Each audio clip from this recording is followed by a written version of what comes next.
So now I'm going to show you a bunch of different ways to make handles for your batter bowl. Anytime you're making something that requires a handle, you can have a lot of fun, get really experimental.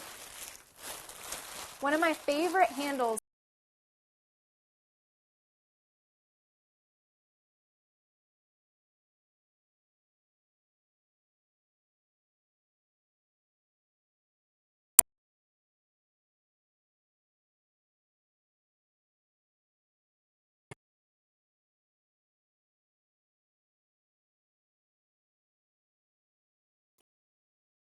when making a coil like this is to apply even pressure and to roll back and forth far enough that you're getting a full round roll.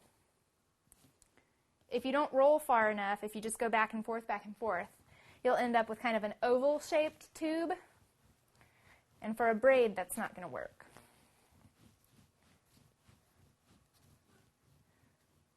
So I like to get my coils pretty thin for this particular type of handle. That one's ready, and then I'll just do the same thing to this one.